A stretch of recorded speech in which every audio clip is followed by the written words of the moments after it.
Welcome back to వార్తలు వాస్తవాలు. ఇవాల్టి వార్తలు వాస్తవాల్లో మనతో ఉన్నారు బీఆర్ఎస్ పార్టీ సీనియర్ నాయకులు డాక్టర్ కేతిరెడ్డి వాసుదేవరెడ్డి గారు, రాజకీయ విశ్లేషకులు నిఖిల్ గారు. గుడ్ మార్నింగ్ అండి, వెల్కమ్ టు వార్తలు వాస్తవాలు. భూమిచెర బాంచన్ దొర ఇవాళ కాంగ్రెస్ పార్టీలోకి బీఆర్ఎస్ నుంచి చేరికలు కొనసాగుతున్నటువంటి సమయంలో రాష్ట్రంలో ఫిరాయింపులు ఎందుకు కొనసాగుతున్నాయంటే కాంగ్రెస్ ప్రభుత్వం ఒక ఫార్ములా అవలంబిస్తుంది. అది BBB ట్రిపుల్ బి ఫార్ములా. భూములు, బిల్లులు, బ్లాక్మెయిల్. మీరు చెరబట్టిన భూములు మీకే ఉండాలా, తర్వాత మీ బిల్లులు మీకు రావాలా, లేదంటే మీ పైన ఎటువంటి కేసులు ఉండొద్దా. సో ఇవి 3 BBB. ఈ ఫార్ములా వల్ల వాళ్ళ పార్టీ నుంచి ఫిరాయింపులు జరుగుతున్నాయనేది ఒక విశ్లేషణ మనం చూస్తున్నాం. వాసుదేవరెడ్డి గారు, సో BBB భూములు, బిల్లులు, బ్లాక్మెయిల్, ఇది ఫిరాయింపులకు ఫార్ములా అనేది ఈ కథనంలో మనం చూస్తున్నాం. సో ఇది ఎట్లా ఇంప్లిమెంటేషన్ జరుగుతుంది అనుకుంటున్నారు? ఈ రాష్ట్ర ముఖ్యమంత్రి వర్యులు రేవంత్ రెడ్డి గారు ఈ బాధ్యతలు తీసుకున్న తర్వాత ఇలా బీఆర్ఎస్ పార్టీలో ఉన్న ఎమ్మెల్యేలను, ముఖ్యంగా ఎమ్మెల్సీలను ఇద్దరిని ఎట్లా లాక్కోవాలి అంటే శాసనసభలో, శాసన మండలిలో వాళ్ళ బలాన్ని పెంచుకోవడానికి. ముఖ్యంగా రేవంత్ రెడ్డి గారికి వచ్చిన ప్రాబ్లం ఏంది అంటే, నిజంగా వారి కాంగ్రెస్ పార్టీలో చేయి గుర్తు మీద గెలిచిన వారు ఎవరికి కూడా ఇలా రేవంత్ రెడ్డి పట్ల విశ్వాసం లేదండి. ఫస్ట్ ఆయనకు అభద్రతా భావం నెలకొన్నది ముఖ్యమంత్రి గారికి. ఆ అభద్రతా భావం నెలకొన్న సందర్భంలో రేపు భవిష్యత్తులో ఏదైనా జరిగితే నాకంటూ ఒక టీం ఉండాలని ఒక ఉద్దేశంతో ఇవాళ ఎంతకైనా తెగించిండు. ఇలా ఈ రాష్ట్ర ముఖ్యమంత్రి గారు తెగించి ఇలా ఆఫర్స్ ఇస్తూ ఉన్న సందర్భం, ఇలా ఎమ్మెల్యేలకు, ఎమ్మెల్సీలకు ఆఫర్స్ ఇస్తూ ఉన్నారు. ఇలా పక్క రాష్ట్రం కర్ణాటకలో సిద్ధరామయ్య స్వయంగా చెప్పిండు, 50 కోట్లు పెట్టి ఎమ్మెల్యేలను కొనుక్కుంటున్నారని చెప్తా ఉన్నారు. అంటే పక్క పార్టీ వాళ్ళు. అంటే ఇక్కడ కూడా అట్నే జరుగుతూ ఉన్నట్టు కనిపిస్తూ ఉన్నది. ఇలా కాంగ్రెస్ ముఖ్యమంత్రి అక్కడ ఆరోపిస్తూ ఉన్నాడు, 50 కోట్లు తీసుకుంటారు ఎమ్మెల్యేలను కొనుక్కోవడానికి అని. ఇది పక్క అక్కడ బీజేపీలో. సో ఇక్కడ కూడా ఇలా బీఆర్ఎస్ నుంచి వెళ్ళి ఎమ్మెల్యేలను మరి ఆఫర్ ఇచ్చి కొంటుండ్రా ఏందనేది ఇలా చర్చించుకుంటున్న సందర్భం. దానిలో భాగంగానే ఇలా గతంలో పనిచేసిన ఎమ్మెల్యేలు ఏదైనా డెవలప్మెంట్ వర్క్ చేసినా, లేకపోతే అసైన్డ్ భూములకు సంబంధించి ఆ ప్రజల దగ్గర అగ్గవ ధర కొనుక్కున్నది అట్టే పెండింగ్లో ఉండి ఉన్నా, ఏదైనా బిల్లులు పెండింగ్ ఉన్నా వీటన్నిటిని కూడా క్లియర్ చేసుకోవడానికి ఆఫర్ ఇస్తున్నాడు ముఖ్యమంత్రి గారు. అంటే ఎంత దౌర్భాగ్యం అంటే, ఇలా ప్రభుత్వం ఒకవేళ ఎమ్మెల్యే గెలిచినా ఆ ప్రభుత్వం రాకుంటే, వాళ్ళ పార్టీ ప్రభుత్వం రాకుంటే ఇక కథమా అంటే వారు ఇక ఆ పార్టీలో ఉండకూడదు అన్నట్టుగా. ఇది ఒక దౌర్భాగ్యమైన పరిస్థితి తీసుకొచ్చింది ఇలా కాంగ్రెస్ పార్టీ. అంటే ఈ ఆఫర్లు ఇచ్చినది ఇలా ఈ బీఆర్ఎస్ పార్టీలోకి వెళ్ళి పోయిన ఎమ్మెల్యేలు సరే బయట చెప్పకపోవచ్చు ఓపెన్గా, కానీ ఇంటర్నల్గా చెప్తున్నది ఏంటి అంటే, మా వియంకుని బిల్లులు ఆగినాయి, నేను అందుకే అర్ధరాత్రి 10 గంటలకు కండ కప్పుకోవాల్సిన పరిస్థితి వచ్చిందని ఒక ఎమ్మెల్యే చెప్తున్న సందర్భం. అరే ఎందుకు నీకేం తక్కువ చేసింది కేసీఆర్ గారికి ఫ్యామిలీ కావచ్చు, లేకపోతే ప్రభుత్వం కావచ్చు, నువ్వు పోవాల్సిన అవసరం ఏమొచ్చింది నీకు, అన్ని రకాలుగా రాజకీయంగా నేను ప్రజలు చేసింది కదా అని అంటే, లేదు నాకు ఈ సందర్భం ఉన్నది, మా వియంకుని బిల్లులు ఆగినాయి, ప్రెషర్ చేస్తూ ఉన్నాడు, ఇప్పుడు ఆ బిల్లులు రావాలంటే ఈ అర్ధరాత్రి కప్పుకుంటేనే వస్తాయంటే అర్ధరాత్రి వేయను. దౌర్భాగ్యం ఏంటంటే రాత్రి 1 కూడా కండలు కప్పుతా ఉన్నాడు ముఖ్యమంత్రి గారు. ఢిల్లీ నుంచి వచ్చేదాకా వాళ్ళు వెయిట్ చేసి, అంటే ఒకవేళ పోవాలనుకుంటే మార్నింగ్ కూడా పోవచ్చు కదా, సరే జాయిన్ అయిదాం అనుకుంటే అపరాత్రి అని సంబంధం లేకుండా కండువలు కప్పడానికి ఉన్న ఇంట్రెస్ట్ ఈ రాష్ట్ర ముఖ్యమంత్రి గారికి ఈ రాష్ట్రంలో జరుగుతున్న పరిణామాలను దృష్టి పెట్టకుండా, వాటి మీద రివ్యూ చేయకుండా, ప్రజాపాలన గాలికి వదిలేసి ఇలా పక్కపాటి నాయకులను ఈ కాంగ్రెస్ పార్టీలకు ఎట్లా తీసుకురావాలి. ఇందుకోసం ఒక ప్రత్యేక వ్యవస్థ ఏర్పాటు చేశారంటే, ఒక ప్రత్యేకమైన వ్యక్తులు ఇదంతా ఆపరేట్ చేస్తున్నారు రేవంత్ రెడ్డి గారు. అంటే రేవంత్ రెడ్డి గారు ప్రతిపక్షంలో ఉన్నప్పుడు ఏమైంది అంటే, బ్లాక్మెయిల్ రాజకీయాలు చేసేది. ఆర్టీఐ మీద పెట్టాలి, వాటిని బ్లాక్మెయిల్ చేయాలి, డబ్బులు దండుకోవాలి, వ్యవహారం నడపాలి. అట్లనే ఇలా ఈ బీఆర్ఎస్ పార్టీలో ఉన్న వాళ్ళకి ఏమేమి వీక్నెస్లు ఉన్నాయి, ఎక్కడెక్కడ ఎవరికి బిల్లులు ఆగినాయి, ఎక్కడెక్కడ ఎవరికి డబ్బులు అవసరం ఉన్నది, దీనికి ఒక ప్రత్యేకంగా ఒక వ్యవస్థ ఏర్పాటు చేయడమే కాకుండా మంత్రిమండలిలో పొంగులేటి శ్రీనివాసరెడ్డికి కొనుగోలు శాఖ అప్పచెప్పినట్టుగా అనిపిస్తూ ఉన్నది. ఆయన బేసికల్గా ఆయన వేరే శాఖ మంత్రి అయినా కూడా పొంగులేటి శ్రీనివాసరెడ్డికి ఏంటి అంటే వాళ్ళ ప్రభుత్వంలో కొనుగోళ్ల శాఖ. అంటే ఎట్లా కొనాలి, ఒక ఎమ్మెల్యే కొనాలంటే ఏం చేయాలి, ముందుగానే పోయి రెక్కి నిర్వహించినట్టు, ఆ రెక్కి నిర్వహించినట్టు ఏ ఎమ్మెల్యేకి ఏ ప్రాబ్లం ఉన్నదో తెలుసుకొని ప్రత్యేకంగా ఇలా అసైన్డ్ భూములకు సంబంధించి కూడా ఇలా హైదరాబాద్ చుట్టుపక్కల ఉన్న HMDA పరిధిలో పెద్ద ఎత్తున కూడా అసైన్డ్ భూములు ఉన్నాయి. శంషాబాద్ మండలంలో కావచ్చు, ఆ ఏరియాలో ఉన్న గోల్కొండ పంచాయతీ సర్వే నెంబర్లో 24లో 200 ఎకరాలు, పెద్ద గోల్కొండ పరిధిలో 114, 176 ఎకరాలు, మొత్తం దాదాపుగా 345 ఎకరాలు, 385 ఎకరాల అసైన్డ్ భూముల పైన ఇవాళ ఈ ఎమ్మెల్యేల కన్నున్నది. దీనిపైన ఆనాడు రేవంత్ రెడ్డి గారు పిసిసి అధ్యక్షుడిగా ఉన్నప్పుడు కూడా ఇవన్నీ కూడా ప్రజలకు చెందాలని చెప్పి పెద్ద ఎత్తున ఆందోళన చేసిండు. ఇలా ఇట్లాంటి అసైన్డ్ భూములు 385 ఎకరాల చుట్టుపక్కల ఉన్న వాటి అన్నిటి కూడా మళ్ళీ ఆ ఎమ్మెల్యేలకు దారదత్తం చేయడానికి దాంట్లో పర్సెంటేజీలు తీసుకొని ఈ ప్రభుత్వం వారిని గతంలో మీ ప్రభుత్వం ఉన్నప్పుడు ఇవన్నీ కూడా ఏమి ఎటువంటి ఈ ఫ్రీ హ్యాండ్ ఇవ్వలే కాబట్టి ఆనాడు కేసీఆర్ గారు ముఖ్యమంత్రిగా ఉన్న సమయంలో ఇంచు కూడా జరగడానికి అవకాశం లేకుండా ఇప్పుడు అష్యూరెన్స్ అనేది ఇప్పుడు అక్కడి నుంచి వస్తుంది కాబట్టి అనేది రాష్ట్ర ప్రభుత్వం ఈ రాష్ట్ర ముఖ్యమంత్రి గారే స్వయంగా ఇస్తా ఉన్నాక అంటే కంచే చేను వేసే విధంగా ఈ రాష్ట్ర ముఖ్యమంత్రి గారే ఇట్లాంటి వ్యవహారాలకు పాల్పడితే ఎవరికి చెప్పుకునేది వ్యవస్థ? కాబట్టి నిజంగా ప్రజలకు చెందాల్సిన భూములను ఇలా అసైన్డ్ భూములను లేకపోతే గవర్నమెంట్కి సంబంధించిన వాటి కూడా ఇలా పెండింగ్ ఉన్న వాటిని కూడా ఆ ఏరియాలో ఉన్న ఎమ్మెల్యేలకు కావచ్చు, ఆ ఏరియాలో ఉన్న మంత్రులకు కావచ్చు దాదాపు చేయడానికి ఈ ప్రభుత్వం చేస్తూ ఉన్నది. కాబట్టి ఇలా అనేక మంది బీఆర్ఎస్ పార్టీ నుంచి వెళ్ళి ఎమ్మెల్యేలు కావచ్చు, ఎమ్మెల్సీలు కావచ్చు వాళ్ళ ప్రలోభాలకు లొంగి పార్టీని మారుతున్న సందర్భం. రైట్ నిఖిల్ గారు, సో గత బీఆర్ఎస్ ప్రభుత్వ హయాంలో ఇట్లా భూములు ఏమన్నా ఉంటే కనుక ఎట్టి పరిస్థితుల్లో ఎంటర్టైన్ చేయకపోవడం వల్ల ఇవాళ ఆ భూములకి మీరు ఆ భూములను అనుభవించవచ్చు, ఆ భూములకి మీకు ఇచ్చేస్తామని అక్కడి నుంచి కాంగ్రెస్ గవర్నమెంట్ నుంచి అష్యూరెన్స్ రావడం వల్ల పోవడం ఒకటి, తర్వాత బిల్లులు క్లియర్ చేస్తాం ఒకటి, తర్వాత లేదంటే బ్లాక్మెయిల్. ఇది BBB అనే ఫార్ములా కాంగ్రెస్ పార్టీ వర్కౌట్ చేస్తుంది. దానికోసం ఒక ప్రత్యేకమైనటువంటి వ్యవస్థ ఏర్పాటు చేసింది. తప్పనిసరి పరిస్థితుల్లో ఇక నేతలు కప్పదాటు చేయాల్సి వస్తుందనేది ఈ కథనం యొక్క సారాంశం.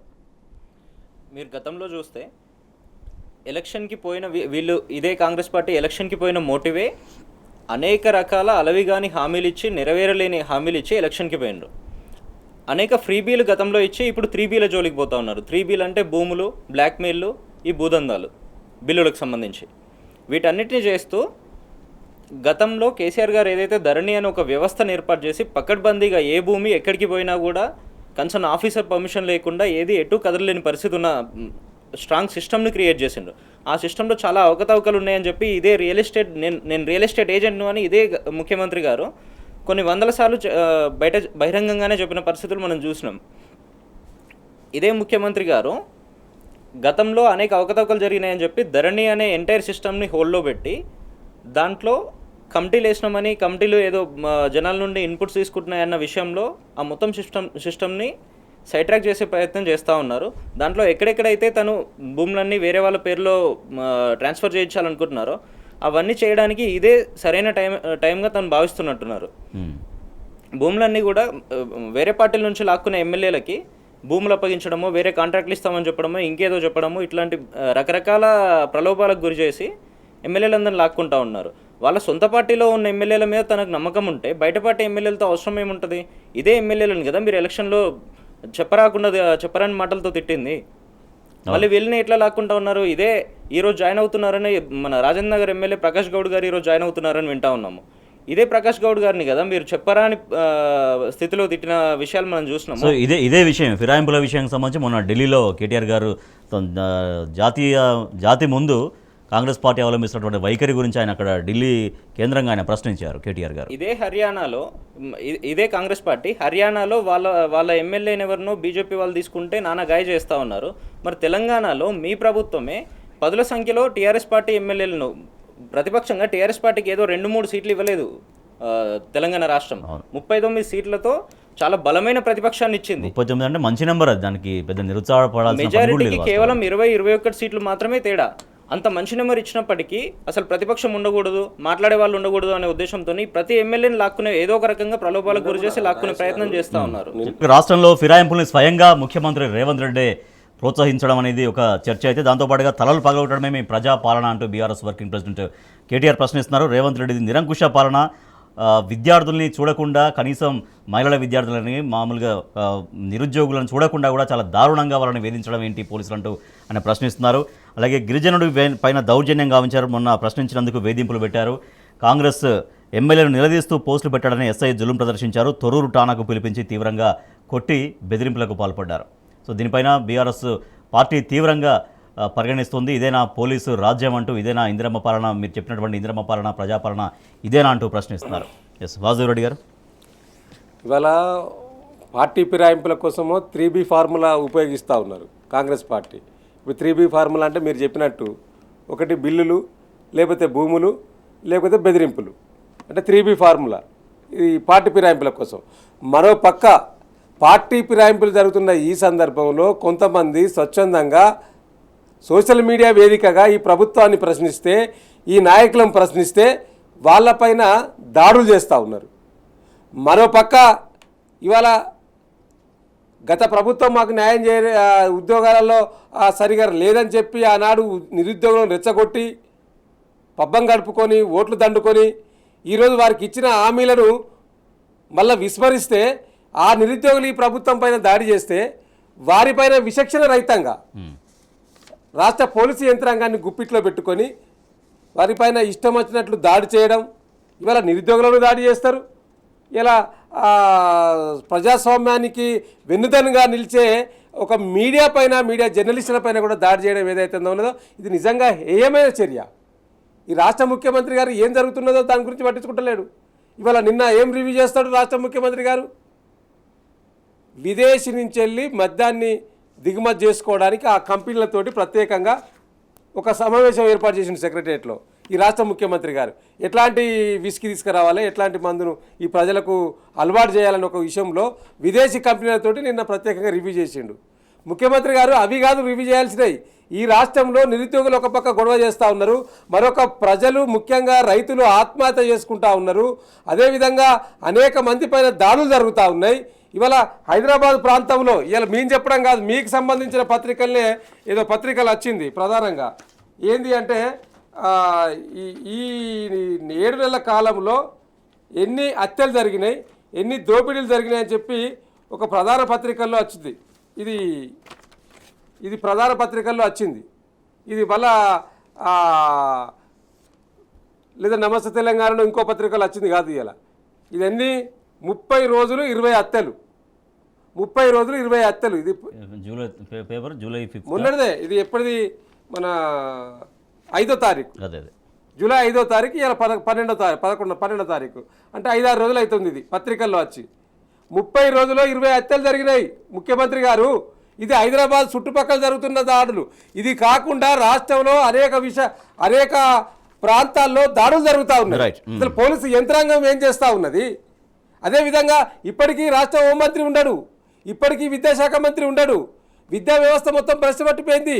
ఇవాళ ముఖ్యంగా సంక్షేమ హాస్టల్లో, ఆనాడు సంక్షేమ హాస్టల్లో బ్రహ్మాండంగా కేసీఆర్ గారి నాయకత్వంలో ఒక్కొక్క విద్యార్థి పైన 1,20,000 రూపాయల ఖర్చు పెట్టి నాణ్యమైన భోజనం అందించడమే కాకుండా నాణ్యమైన విద్యను కూడా బోధించింది బీఆర్ఎస్ ప్రభుత్వం. కానీ ఇవాళ వాటిపైన రివ్యూ లేకపోవడం వల్ల ఇవాళ సంక్షేమ హాస్టల్లో పురుగులన్నం, పురుగుల చారు, నిన్న ప్రధాన పత్రికలు వచ్చిన ఎలుకలు పడతా ఉన్నాయి. ఇలా ఆ గిన్నెలలో ఎలుకలు పడతా ఉన్నాయి. అనేక మంది భువనగిరిలో మీరు చూసిన సంక్షేమ హాస్టల్లో 2 పిల్లలు ఆత్మహత్య చేసుకున్న సందర్భం. అదేవిధంగా సూర్యాపేటలో డిగ్రీ సంక్షేమ హాస్టల్కి సంబంధించి పిల్లలంతా కూడా మాకు ఈ ప్రిన్సిపల్ అద్దో బాబు అని చెప్పి గత 15 రోజులుగా పోరాటాలు చేస్తూ ఉన్నారు. నిన్న పెద్ద ఎత్తున ర్యాలీ చేసిండ్రు. మెదక్ జిల్లా రామాయంపేటలోని సాంఘిక సంక్షేమ గురుకుల హాస్టల్లో 12 మంది విద్యార్థులు గాయపడ్డారు ఎలుకల దాడితోటి. ఎలుకలు కొరుకుతా ఉన్నాయి. అంటే వీటి మీద రివ్యూ లేదు. ఎందుకు? ఇప్పుడు ఒక పక్క ఇంకో మంత్రి ఉంటే కనీసం మంత్రి అన్న రివ్యూ చేశాడు. సాంఘిక సంక్షేమ శాఖ మంత్రి లేడు, విద్యాశాఖ మంత్రి లేడు, అదేవిధంగా హోంశాఖ మంత్రి లేడు. అసలు ముఖ్యమైన అంశాలను చూసుకునే మంత్రులు లేరు. ముఖ్యమంత్రికి తీరిక ఉండదు. ఒకవేళ వాళ్ళ తీరిక ఉన్నా కూడా ఫిరాయింపులను ఎట్లా ప్రోత్సహించాలి, వారిని ఎట్లా రాబట్టుకోవాలన్న ఒక ఆలోచన తప్పితే ఈ ప్రజాపాలన మొత్తం గాడి తప్పింది.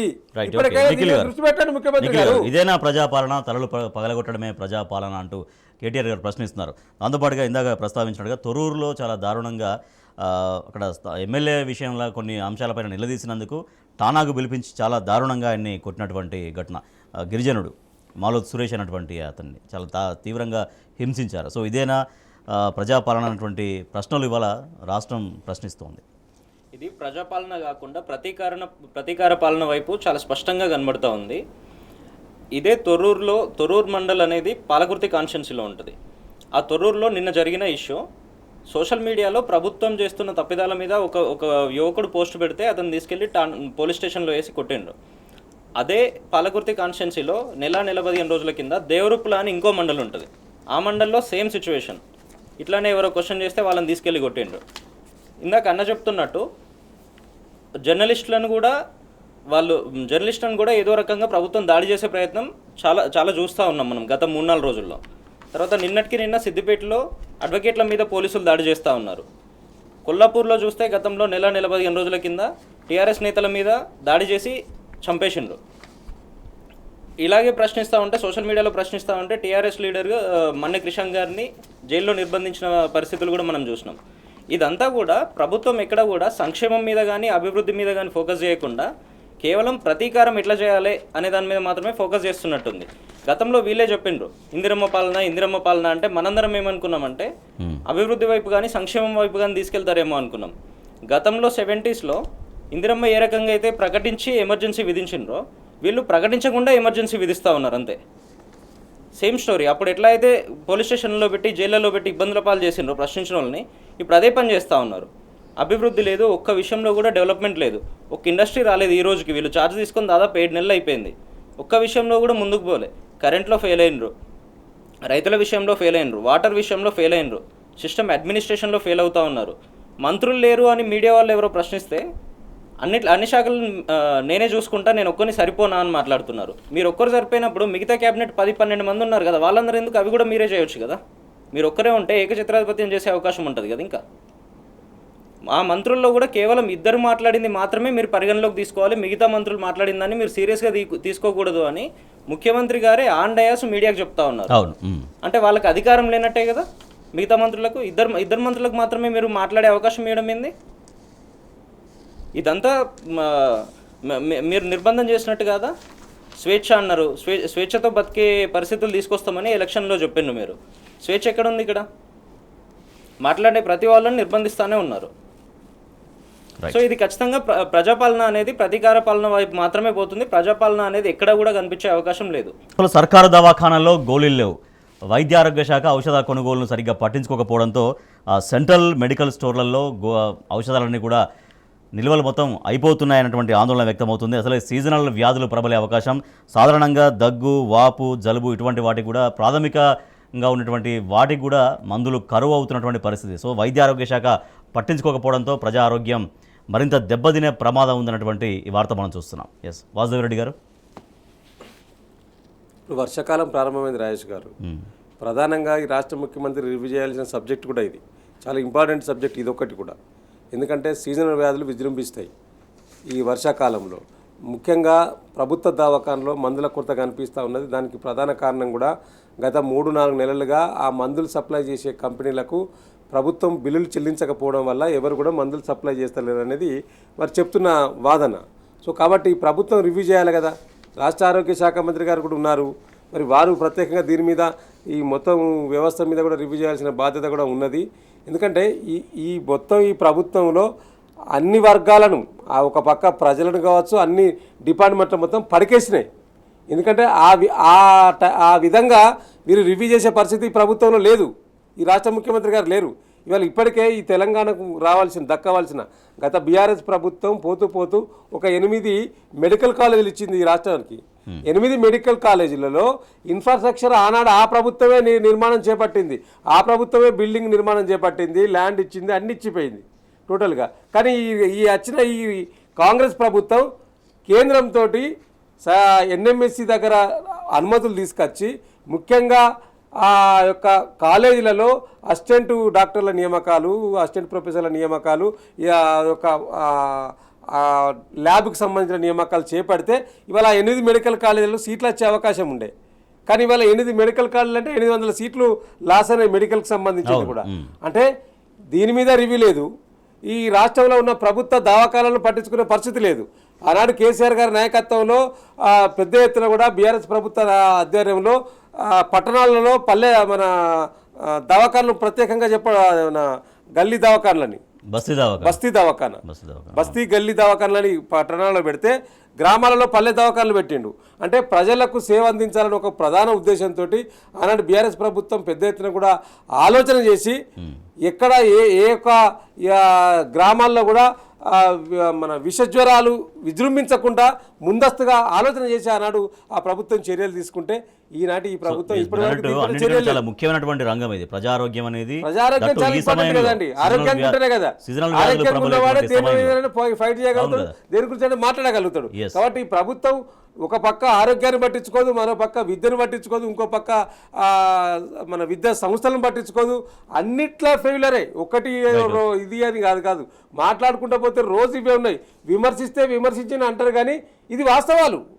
ఇది ప్రధానంగా కనిపిస్తూ ఉంది, మన కళ్ళ ముందు కనిపిస్తూ ఉంది. రైట్. నిఖిల్ గారు, ప్రతి ప్రభుత్వ దవాఖానలో ఉన్నటువంటి మెడికల్ స్టోర్లలో 3 నెలలకు సరిపడా ఖచ్చితంగా ఇటువంటి మందులు ఉండాలనేది గత బీఆర్ఎస్ ప్రభుత్వం ఆ రకంగా మెయింటైన్ చేసుకుంటూ వచ్చేది.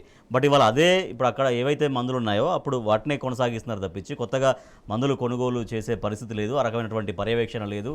దాంతో ఇవాళ ప్రజారోగ్యం మరింత ప్రమాదంలో పడేటువంటి అవకాశం ఉందనేది ఈ ఒక హెచ్చరికతో కూడినటువంటి వార్త మనకు కనిపించేది.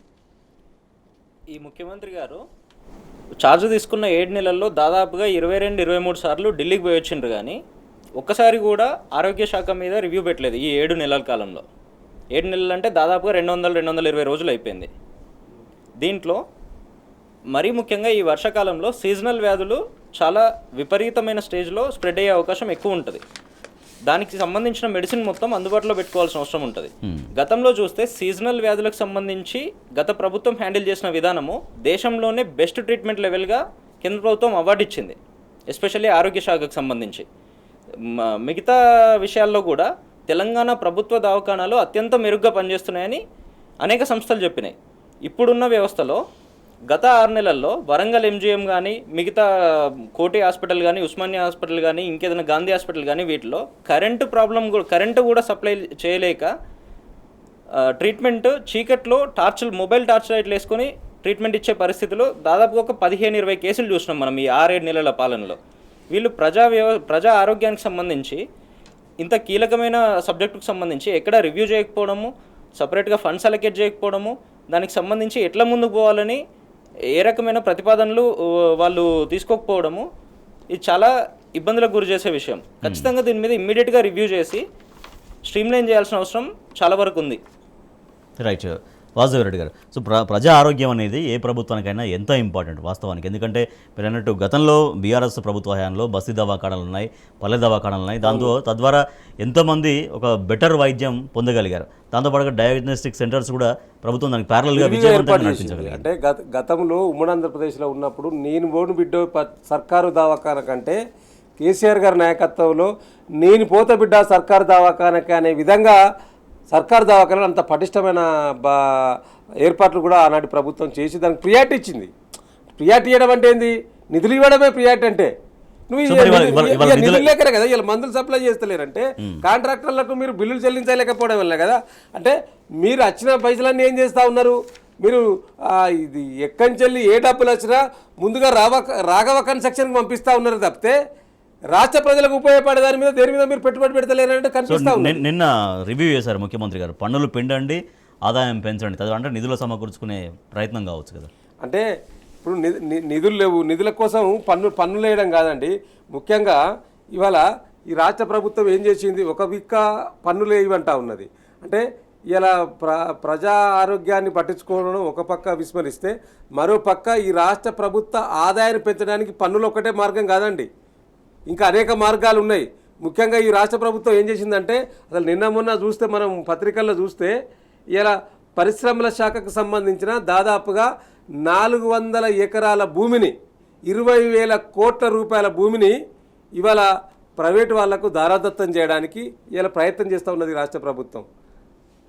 ఇటు పక్క పన్నులు పెంచుతున్నామని చెప్తా ఉన్నది, మరో పక్క ప్రభుత్వ భూములను. అంటే ఇప్పుడు విదేశాల నుంచి పెట్టుబడులు రావాలంటే వారికి మనం భూములు కేటాయించాల్సి ఉంటుంది. పరిశ్రమలు పెట్టాలనుకుంటే వాళ్ళకి భూములు అవసరం ఉన్నది. ఆ వాటిని కూడా తనాఖా పెడతా ఉన్నది, అమ్మడం కాదు. తనాఖా పెట్టి మధ్యవర్తిత్వం పెట్టి దాదాపుగా తనాఖా పెట్టినోడికి ఆ మధ్యవర్తిత్వం వహించడానికే ఒక 100 కోట్ల మన కమిషన్ అట ఆ మధ్యవర్తిత్వం చేయించడానికి. అంటే ఇది ఎందుకు? రేపు రైతు రుణమాఫీ చేయాలంటే ఒక 31,000 కోట్లు అవసరం ఉన్నది. సో ఇటు పన్నులు పెంచాలి, పన్నుల ద్వారా వచ్చే మార్గాలు, ఇంకో పక్క పన్నులతో సరిపోతలేదు. ఈ రాష్ట్ర ఆదాయం వచ్చే ఆదాయం కూడా దేనికి సరిపోతలేదు. ఎందుకంటే మీరు అలవి కాని హామీలను ఆనాడు Right, అసెంబ్లీ ఎన్నికల్లో ఇచ్చిండ్రు కాబట్టి అవి అమలు చేసే పరిస్థితి లేదు కాబట్టి ఇలా మళ్ళీ ప్రజలను ముక్కు పిండి వసూలు చేయాలని ఒక ఆలోచన ఇవాళ చేసి జిఎస్టీ మీద పన్నులు కావచ్చు, లేకపోతే ప్రజల కొనే వస్తువుల మీద పన్నులు కావచ్చు, వీటన్నింటి కూడా ముక్కు పిండి వసూలు చేయాలని రాష్ట్ర ముఖ్యమంత్రి గారు హుకుం జారీ చేస్తా ఉన్న సందర్భం. చివరిగా నిఖిల్ గారు, ఇదే ప్రభుత్వము పన్నులు వసూలు చేయాలని ఎంత స్ట్రాంగ్గా చెప్తున్నాడో అభివృద్ధి చేస్తా సంక్షేమం చేస్తా అని అదే స్థాయిలో తను చెప్పలేకపోతా ఉన్నారు. ఈ ముఖ్యమంత్రి గారు కానీ తన మంత్రివర్గం కానీ వాళ్ళ ఎమ్మెల్యేలు కానీ ఈవెన్ వాళ్ళ పార్టీ కూడా చెప్పలేకపోతా ఉంది. ఇదే విషయంలో మీరు పన్నులు వసూలు చేయాలనంటే అంత స్ట్రింజెంట్గా మీరు పోవాల్సిన అవసరం కాకుండా మీరు ఇండస్ట్రీస్ని తీసుకురావడమో, ఉన్న ఇండస్ట్రీస్ని ఇంకా అప్లిఫ్ట్ చేయడమో, కొత్త ఉద్యోగ కల్పన చేయడమో, లేదంటే మద్యం లాంటి దాంట్లో కానీ లేదంటే వ్యవసాయ రంగంలో మీరు వాళ్ళకి కావాల్సిన సదుపాయాలన్నీ ఇస్తే అక్కడ నుంచి వచ్చే ఇన్కమ్ చాలా ఎక్కువ ఉంటుంది. తెలంగాణ రాష్ట్రానికి ఇండస్ట్రీస్ నుంచి వచ్చేది మేజర్ ఇన్కమ్, దాని తర్వాత మద్యం నుంచి వస్తూ ఉంటుంది, దాని తర్వాత రిజిస్ట్రేషన్స్ స్టాంప్ డ్యూటీల నుంచి వస్తూ ఉంటుంది. మీరు కేవలం పెంచుకుంటూ పోవడం కాకుండా ఈరోజు హైదరాబాద్లో రియల్ ఎస్టేట్ మార్కెట్ మొత్తం పడిపోయిందని వింటా ఉన్నాం. ఇవన్నీ అప్లిఫ్ట్ చేయాలంటే అన్ని ప్యారలల్గా ఎలా గ్రోత్ చేయాలని మీరు ఆలోచన చేయాల్సిన అవసరం ఉంటుంది. మరి మీరు దీనికి సంబంధించి నిరుద్యోగులు కానీ ఉద్యోగాలకు సంబంధించి కానీ ఉద్యోగాల కోసం అడిగిన ప్రతి ఒక్కరిని మీరు టార్గెట్ చేసి కొడతా ఉన్నారు. వాళ్ళని దొంగనా కొడుకులు అని ఒక ముఖ్యమంత్రి ఏ రకంగా అంటాడు? వాళ్ళ దగ్గరికే కదా మీరు పోయి ఓట్లు అడిగింది. ఇదే అశోక్ నగర్ స్టడీ సెంటర్లకు కదా మీరు కానీ మీ party parliamentary leader Rahul Gandhi గారిని తీసుకెళ్ళి ఓట్లు అడిగింది. వాళ్ళని ఆ రకంగా మీరు ఎట్లా అంటారు? అట్లాంటి వాళ్ళని గతంలో తెలంగాణ ప్రాంతం అనేది నిజాం నవాబ్ సైన్యాన్నే చీపురు గట్టలతోని ఏం లేని నాడే చీపురు గట్టలతోని మన రోకల్ బండలతోని తరిమి కొట్టిన పరిస్థితి మన తెలంగాణ ప్రాంతానికి ఉంది. అట్లాంటి విషయంలో మీరు నిరుద్యోగులతో అంత చిల్లరగా ఎట్లా మాట్లాడతారు ఒక ముఖ్యమంత్రి స్థాయిలో ఉండి? ఖచ్చితంగా ఇవన్నిట్లను మార్చుకోవాల్సిన అవసరం చాలా ఫాస్ట్గా మార్చుకోవాల్సిన అవసరం. ఈ రాష్ట్ర ప్రభుత్వం పన్నుల మీద రాబడి మీద వచ్చే కాకుండా ఆదాయ మార్గాలను ఎత్తుకోవడానికి ఇంకా అనేక అవకాశాలు ఉంటాయి. దానిపైన ఈ రాష్ట్ర ముఖ్యమంత్రి గారు దృష్టి పెడితే బాగుంటుంది అనేది ప్రజలు భావిస్తా ఉన్నారు. Thank you so much Vasudev Reddy గారు. Thank you so much Nikhil గారు. ఎస్, ఇది వాటి వార్తలు వాస్తవాలు. చూస్తూనే ఉండండి టీ న్యూస్.